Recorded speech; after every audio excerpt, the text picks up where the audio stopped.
Dear students, welcome back to our YouTube channel. Another new video. আজিৰ এইটো ভিডিঅ'ৰ জৰিয়তে তোমালোকক ডিসকাস কৰিবলৈ গৈ আছো 2023 চনৰ এন্থ্ৰোপলজিৰ ফাইনেল কোৱেশ্চন পেপাৰবোৰ ঠিক আছে তো মনোযোগৰে ভিডিঅ'টো চাই থাকিবা তোমালোকৰ লাভ হ'ব আৰু এটা কথা মনত ৰাখিবা তোমালোকৰ এন্থ্ৰোপলজিৰ কোৱেশ্চন পেপাৰবোৰ কোটো বিচাৰি নোপোৱা কাৰণ এন্থ্ৰোপলজি এটা নতুন সাবজেক্ট হয় ঠিক আছে আৰু তোমালোকৰ নতুন শিক্ষানীতিৰ যেটো ব্যৱস্থা হেতু কি কৰিছে নিউ এডুকেশন পলিচি তোমালোকৰ এন্থ্ৰোপলজি তোমালোকৰ হেৰি হৈছে 70 মাৰ্কৰ এক্সাম হ'ব আৰু তাত যত 21 পালে তোমালোকে পাস কৰিব পাৰিবা আৰু তোমালোকৰ 30 মাৰ্ক যত প্ৰেক্টিকেল আছে ঠিক আছে তোমালোকৰ এটা কথা মনত ৰাখিবা তোমালোকে ভালদৰে চাই লোৱা তোমালোকৰ কি থাকিব 1 মাৰ্কৰ 5টা কোৱেশ্চন থাকিব যত 5 মাৰ্কস থাকিব 1 মাৰ্কৰ কোৱেশ্চন আৰু 1 মাৰ্কৰ কোৱেশ্চন 3টা থাকিব যতে 3 আছে তাৰ পিছত 2 মাৰ্কসৰ কোৱেশ্চন থাকিব টেন্স যত তোমালোকে 20 পাবা আৰু তোমালোকৰ 3 মাৰ্কৰ কোৱেশ্চন থাকিব 7টা যত 21 পাবা তোমালোকৰ আৰু 3 মাৰ্কৰ কোৱেশ্চন থাকিব দুটা যত 6 আছে আৰু 5 মাৰ্কৰ কোৱেশ্চন থাকিব 3টা যত তোমালোকে 15 পাব লাগিব ঠিক আছে এতে তোমালোকে এটো ভালদৰে চাই লোৱা এতে আহা আমি ভিতৰলৈ যাও ভিতৰত কি আছে ডিসকাস কৰি লম ঠিক আছে আৰু তোমালোকৰ হেৰি হ'ব নোটস যেটো কিতাপ আছে তোমালোকে ভালদৰে এটো পঢ়িবা যত কিতাপতে সব এনসাৰবোৰ দিয়া আছে অতি ভালদৰে পঢ়িলে তোমালোকে বুজি পাবা ঠিক আছে ফাৰ্ষ্টতে এতে দিয়া আছে যিকোনো পাঁচটাত কি কৰিব লাগে যে তলৰ প্ৰশ্নকেইটাৰ সমূহ উত্তৰ লিখা যিকোনো পাঁচটাৰ উত্তৰ লিখিলে তোমালোকে কিবা 5 মাৰ্ক পাবা এটা প্ৰজেক্টে লিখকৰ নাম উল্লেখ কৰা যিটোৰ যোগমাক লৈ শ্ৰেণীকৰণ কৰিব পাৰি তাত যত কি আছে তোমালোকৰ 1 মাৰ্কস আছে এটা লিখিব পাৰিলে 1 মাৰ্কস পাবা ঠিক আছে তাৰ পিছত আহিলো তোমালোকৰ সেকেন্ড নম্বৰ কোৱেশ্চনত আছে কি উৎসৱ ৰত্ন প্ৰস্তৰ যুগৰ সোলেট্ৰিয়ান সংস্কৃতিৰ হুজুলি নিৰ্মাণ কৌশল এটাৰ নাম লিখা যত 1 মাৰ্কস আছে তাৰ পিছত তোমালোকৰ উত্তৰ পূব ভাৰতৰ এটি স্থানান্তৰিত কৃষক সম্প্ৰদায়ৰ নাম লিখা যত কি কৰে সঘনাই ঠাইবোৰ হলাই থাকে হেতু এটা কৃষকৰ নাম লিখিবলৈ দিছে ঠিক আছে তাৰ পিছত লেখা আছে মেঘালয়ৰ খাসী সমাজতে কোন প্ৰকাৰৰ পৰিয়াল দেখা যায় তোমালোকৰ 1 মাৰ্কৰ পাবা ঠিক আছে ইকোলজি শব্দৰ বৃয় প্ৰতিগত অৰ্থ কি যতে ইকোলজি শব্দটোৰ অৰ্থ কি হেতু লিখা হেতু কৈছে ঠিক আছে যত আছে তোমালোকৰ নৱপ্ৰস্তৰীয় বিপ্লৱ শব্দটো প্ৰথমে কোনে উদ্ভাৱন কৰিছিল এটা হেয়াৰ নাম লিখিব লাগিব 1 মাৰ্কস পাবা ঠিক আছে এক্সিম সকল কোনটো প্ৰজাতীয় গোটৰ অন্তৰ্গত এটো এটা লিখিব 1 মাৰ্কস তাৰ পিছত আছে তোমালোকৰ সেকেন্ড কোৱেশ্চন জীৱিকা প্ৰৱৰ্তনৰ প্ৰাচীনতম প্ৰণালীটোৰ নাম লিখা যত তোমালোকৰ কি আছে 1 মাৰ্কস পাবা তাৰ পিছত আহিলো তোমালোকৰ 2 নম্বৰ কোৱেশ্চনলৈ যত তোমালোকে এতে কি দি আছে শুদ্ধ উত্তৰটো বাছি উলোৱা যিকোনো তিনিটা তোমালোকে এতে অপচন দি আছে যত তোমালোকে শুদ্ধ উত্তৰটো বাছি উলাই লিখিব লাগে ঠিক আছে বি ৰক্ত সমষ্টিত এন্টিজেন বি এন্টিজেন এ থাকে কোনটো থাকে তোমালোকে হেতু সিলেক্ট কৰি লিখিবা ঠিক আছে এটা আহিলো তোমালোকৰ সেকেন্ড কোৱেশ্চন যত আছে তোমালোকে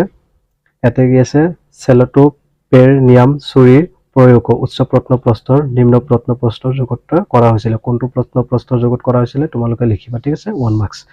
তাৰ পিছত তোমালোকে আহিলো মনপা সকল ত্ৰিপুৰা অৰুণাচল প্ৰদেশ মিজোৰামত বসবাস কৰিছিল ক'ত বসবাস কৰিছিল তোমালোকে লিখিবা ঠিক আছে মিচিং সকলে নাঙল জুম কৃষি কৰে মিচিং সকলে মনত ৰাখিবা তোমালোকে কি কৰে জুম খেতি কৰে মোৰ মতে এতিয়া তোমালোকে উত্তৰটো ভালদৰে চাই লবা ঠিক আছে বিবাহৰ জৰিয়তে সৃষ্টি হোৱা পৰিয়ালটো হৈছে তেওঁৰ প্ৰজনন পৰিয়াল আৰু দেশ আছে তোমালোকে জন্ম পৰিয়াল কি লিখিব লাগিব এটো হল এটো প্ৰজনন পৰিয়াল হয় তোমালোকৰ বিবাহৰ জৰিয়তে যেটো সৃষ্টি হোৱা পৰিয়ালটো এটো প্ৰজনন পৰিয়াল ঠিক আছে এতিয়া মই আহিলো যত তোমালোকৰ 10টা কোৱেশ্চন দিয়া আছে 2 মাৰ্ককে দিয়া আছে যত তোমালোকে 20 পাবা ঠিক আছে তলৰ প্ৰশ্নসমূহৰ সমূহ উত্তৰ দিয়ে যিকোনো 10টা এটা কি লিখিলো নেত্ৰছাদ্য ভাস কি ইয়াৰ প্ৰকাৰসমূহ উল্লেখ কৰা যত কি আছে 2 মাৰ্ক পাবা ঠিক আছে এটা তোমালোকৰ আহিলো সেকেন্ড নম্বৰ কোৱেশ্চনলৈ যত আছে পৃথিৱীৰ কোন অঞ্চলত প্ৰথম কি উৎপাদন কৰা প্ৰথা আৰম্ভ হৈছিল তোমালোকৰ 2 মাৰ্ক পাবা ঠিক আছে খুদানাস্ত্ৰ কি ইয়াক কি কাৰ্যত ব্যৱহাৰ কৰা হৈছিল তোমালোকৰ 2 মাৰ্কৰ কোৱেশ্চন হয় একক পৰিয়াল আৰু যৌথ পৰিয়াল বুলিলে কি বুজায় তোমালোকে লিখিবা 2 পাবা ঠিক আছে পিতৃস্থানীয় আৰু মাতৃস্থানীয় আৱাসৰ মাজতে পাৰ্থক্য দেখুৱা যত এটা পাৰ্থক্য লিখিব লাগে পাৰ্থক্যটো মনত ৰাখিবা তোমালোকে ধুনিয়াকে লিখিবা এনেকে এটা বক্স বনাই লবা এনেকে ইটো সাইডত এটা লিখিবা আৰু ইটো সাইডত এটা পাঠ্যক্ৰমটো সদায় এনেকে লিখিব লাগে ঠিক আছে তেতিয়া ভাল মাৰ্ক পোৱা যায় তাৰপি তোমালোকৰ আছে অন্যখন জীৱিকা মানে কি ইয়াৰ ভাগকেইটা উল্লেখ কৰা তোমালোকৰ কি পাবা 2 মাৰ্ক পাবা ঠিক আছে এটা আহিলো তোমালোকৰ নেক্সট পেজলৈ ভালদৰে চোৱা তোমালোকৰ আজি নেক্সট পেজলৈ আহিলো এক্সিমসকলে খাদ্য আহৰণৰ মুখ্য জীৱিকা হিচাপে স্বীকাৰ কৰাটো কিয় পছন্দ কৰে তোমালোকে যত 2 পাবা ঠিক আছে পৰিস্থিতি পৰিস্থিতি তন্ত্ৰত ভূ ৰাসায়নিক ক্ৰম মানে কি তোমালোকৰ 2 মাৰ্ক হয় পৰিস্থিতি তন্ত্ৰত বিয়োজকৰ ভূমিকা কি তোমালোকৰ 2 মাৰ্ক পাবা ইটা ৰোগৰ কাৰণবোৰ কি বুলি চিনাক্ত কৰা হৈছিল যত তোমালোকৰ 2 পাবা সৰল বা আদিম অৰ্থনীতি বুলিলে কি বুজায় তোমালোকৰ 2 মাৰ্কৰ হয় কোশ্চন তাৰ পিছত আছে তোমালোকৰ এটো প্ৰজাতি কাক বোলে প্ৰজাতি এটো যদি সুন্দৰকৈ লিখিবা তোমালোকে হেৰি পাবা 2 মাৰ্ক পাবা ঠিক আছে তাৰ পিছত ভেষণ দৰি চিকাৰ বুলিলে কি বুজায় বিস্তৃত পৰিয়াল কাক বোলে তোমালোকৰ এন্টিজেন মানে কি তোমালোকে এটো 2 মাৰ্ক পাবা ঠিক আছে এতিয়া আহিলো তোমালোকৰ কেই নম্বৰ 4 নম্বৰ কোশ্চনলৈ যত তোমালোকে কি আছে তলৰ প্ৰশ্নকেইটাৰ উত্তৰ সংক্ষেপে লিখা সংক্ষেপে লিখিবলৈ দিছে অলপ শৰ্টকে লিখিব পাৰা তোমালোকে যত যিকোনো হাতটা লিখিবলৈ দিছে ঠিক আছে এতিয়া মানৱ আনুবংশিক বিজ্ঞান বুলিলে কি বুজায় মেণ্ডেলৰ এক সংকৰ অনুপাতৰ পৰা কোনটো আনুবংশিক সূত্ৰ আহৰণ কৰিব পাৰি তোমালোকে কি পাবা ঠিক আছে 3 মাৰ্ক আছে তোমালোকে ধুনিয়াকে লিখিবা তাৰ পিছত আছে তোমালোকৰ মস্তক আনুপাতিক সূচনা দৈৰ্ঘ্য উচ্চতা আনুপাতিক সূচনা আৰু প্ৰস্থ উচ্চতা আনুপাতিক সূচনা সূত্ৰসমূহ লিখা যত এটা সূত্ৰ লিখিব লাগিব তোমালোকৰ 3 মাৰ্ক আছে তাৰ পিছত আহিলো এটো কোশ্চনলৈ কি দিশত উচ্চ প্ৰত্ন যুগৰ উদ্যোগবোৰ ইয়াৰ আগৰ উদ্যোগবোৰতকৈ আগবঢ়া আছিল যত তোমালোকে কি 3 মাৰ্কস পাবা ঠিক আছে এতিয়া ক্ষুদানাস্ত্ৰ কি দুটা উদাহৰণ দিয়া আৰু কোনটো প্ৰাক ঐতিহাসিক যুগত এই সঁজুলি ব্যৱহাৰ কৰা হৈছিল তোমালোকে এটা অপচন দি আছে যে তোমালোকে মনত থাকিবা কোশ্চনটো কেনেকুৱা কৈছে ক্ষুদানাস্ত্ৰ কি তা যত 1 মাৰ্ক আছে দুটা উদাহৰণ দিয়া যত 1 মাৰ্ক আছে আৰু কোনটো প্ৰাক ঐতিহাসিক যুগতে এই সঁজুলি ব্যৱহাৰ কৰা হৈছিল যত 1 মাৰ্ক আছে ঠিক আছে জীৱিকা প্ৰবৰ্তন অৰ্থনীতি কি ই কেই প্ৰকাৰ আৰু কেই প্ৰকাৰ যত তোমালোকে 3 আছে ঠিক আছে বায়ু প্ৰদূষণ কি আৰু প্ৰধান কাৰণবোৰ কি যত এনভাইৰনমেন্টৰ যেটো তোমালোকৰ ইবিএছ আছে ইবিএছত এইটো কোশ্চন আহি থাকে তোমালোকে ভালদৰে চাই লব ঠিক আছে নৃতাত্ত্বিক সকলে পৰিয়াল কিয় অধ্যয়ন কৰে চমুকৈ লিখিবলৈ দিছে তোমালোকৰ 3 মাৰ্কস আছে লেবেলৰ সাংস্কৃতিক বিষয়ে চমু আভাস দিয়া তোমালোকে 3 মাৰ্কস আছে ঠিক আছে তাৰ পিছত আহিলো আঘাত স্মৃতি আৰু অআঘাত স্মৃতি শূন্য অঞ্চল বুলিলে কি বুজায় তোমালোকৰ 3 মাৰ্ক আছে ঠিক আছে খাপ খেতি বা বেদিকা কৃষি মানে কি উত্তৰ পূব ভাৰতৰ এটি খাপ খেতি কৰা জনজাতিৰ নাম লিখা তোমালোকে এটা কথা মনত ৰাখিবা খাপ খেতি বা বেদিকা কৃষি বুলি একটাকে বুজোৱা হয় ঠিক আছে তোমালোকৰ এটা আহিলো সেকেন্ড পেজলৈ যত তোমালোকে এটা কোশ্চন দিয়া আছে মেণ্ডেলৰ বংশগতিৰ সূত্ৰবোৰ কোনে পুনৰ আৱিষ্কাৰ কৰিছিল জনন কোষৰ বিশুদ্ধতা মানে কি তোমালোকৰ এটা কথা মনত ৰাখিবা যে মেণ্ডেলৰ সূত্ৰবোৰ কোনে পুনৰ আৱিষ্কাৰ কৰিছিল হেটাৰ নাম লিখি অলপ ডেফিনেশনটো দি দিবা তাৰ পিছত জনন কোষৰ যেটো জনন কোষ মানে কি এটো এটা লিখি দিবা তোমালোকে 3 মাৰ্কস পাবা ঠিক আছে সংযুক্ত পৰিয়ালৰ বৈশিষ্ট্যসমূহ দাঙি ধৰিবলৈ দিছে তাৰ পিছত আহিলে তোমালোকৰ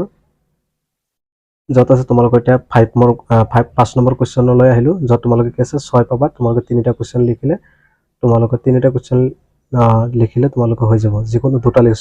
তোমালোকে 3টা নহয় দুটা কোশ্চন লিখিলে তোমালোকে 6 পাই যাব ঠিক আছে চমুটো কালিকা যিকোনো দুটা লিখিবলৈ দিছে তোমালোকে 3 মাৰ্কস কৈ দিয়া আছে প্ৰাথমিক পৰিয়ালৰ